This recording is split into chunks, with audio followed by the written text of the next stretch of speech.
You know, in the high stakes, high stress world of healthcare, we are constantly talking about burnout, turnover, and team resilience. Well, today, we're going to unlock a really powerful, super practical tool to tackle these issues head on. It's all about understanding how to show meaningful appreciation. So, a lot of you have been a key part of our ongoing Culture Coalition discussions, right?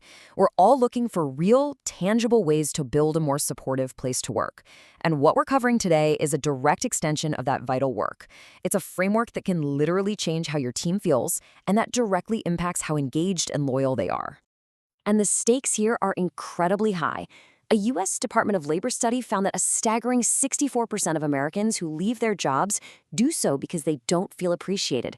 Just let that sink in for a second. It's not primarily about the paycheck or the benefits. It's about feeling seen and valued as a human being. Okay, so here's our game plan. We'll kick things off by talking about the problem, what we'll call the appreciation deficit. Then we'll introduce a powerful new way to think about showing value. We're going to spend most of our time diving deep into the 5 languages themselves. Then we'll look at why this is absolutely mission critical, and we'll wrap up with one simple first step you can take today. Look, this isn't just some fluffy, nice-to-have idea. In a hospital setting, the appreciation deficit is like an invisible drain on energy, on engagement, and yeah, ultimately, on patient care. When your dedicated professionals, your nurses, your physicians, your APPs, feel unseen and unvalued, it just pours fuel on the fire of burnout and makes them start looking for the door. So how do we plug this drain? Well, the solution starts with a really crucial mental shift. It's built on the amazing work of authors Gary Chapman and Dr. Paul White in their book, The 5 Languages of Appreciation in the Workplace. And they draw a really clear line between 2 concepts we tend to mix up all the time. And this slide, right here, this is the core idea. See, recognition is all about performance. Hey, great job on that procedure, or you hit your targets. And that's important, for sure, but it's transactional. Appreciation goes so much deeper. It's about valuing the actual person behind the performance, their character, their grit, their compassion. That's the stuff that builds real trust and lasting loyalty. But here's the kicker. How do people actually feel that appreciation? If you, as a leader, are only using one tool in your toolbox, like just saying good job, you could be completely missing the mark with a huge chunk of your team. Let's look at the numbers. This is pretty eye-opening, right? This comes from a pool of over 400,000 people. And yeah, words of affirmation is the most common language, but it's still less than half the population. That means more than half of your team feel most valued in other ways. So the big takeaway here is this. To really connect, you've got to speak their language, not just your own.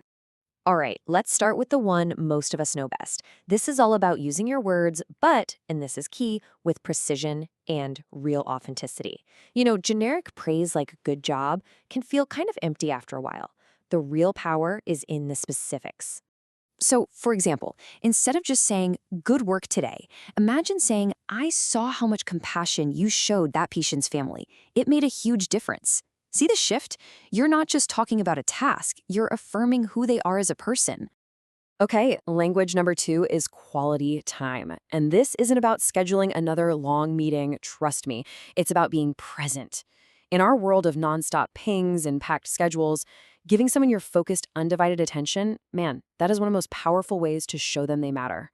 This can be as simple as turning away from your screen to make eye contact when someone walks into your office. It's putting your phone down and actually listening when you check in with them. It's all about creating these little moments of real human connection in the middle of all the clinical chaos.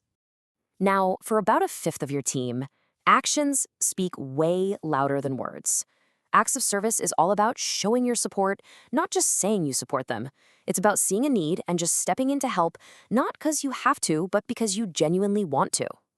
Can you just imagine the impact of a senior physician pitching in on charting to help a resident get home to their family on time?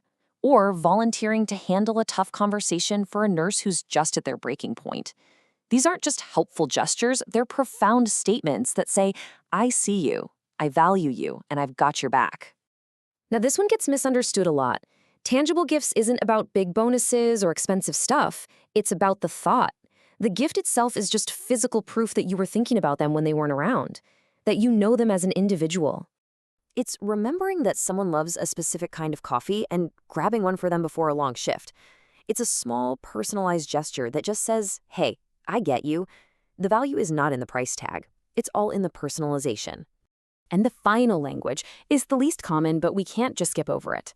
Now, in a professional setting, especially healthcare, it is absolutely crucial that we approach physical touch with care, with clear boundaries, and with excellent professional judgment.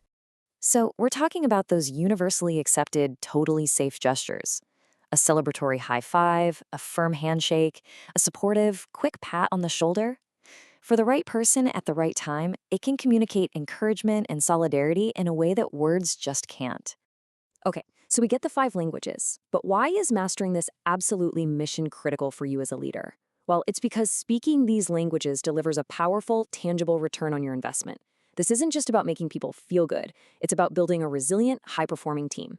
And as researcher Gail Sante's work points out so well, there is a direct line between feeling valued and feeling energized. Think of it like this. When your team members are running on fumes, an authentic act of appreciation is like high-octane fuel. It doesn't just restore their energy, it restores their commitment to the mission. And the research is crystal clear on this. When your team feels genuinely valued, you see measurable improvements all over the place. Burnout and turnover are biggest headaches. They go down. Absenteeism drops, and get this, productivity and even patient satisfaction scores go up. This is a true strategic advantage. So I know this might feel like, wow, that's a lot to take on, but you don't need some massive new program to make this work. The secret is just to start.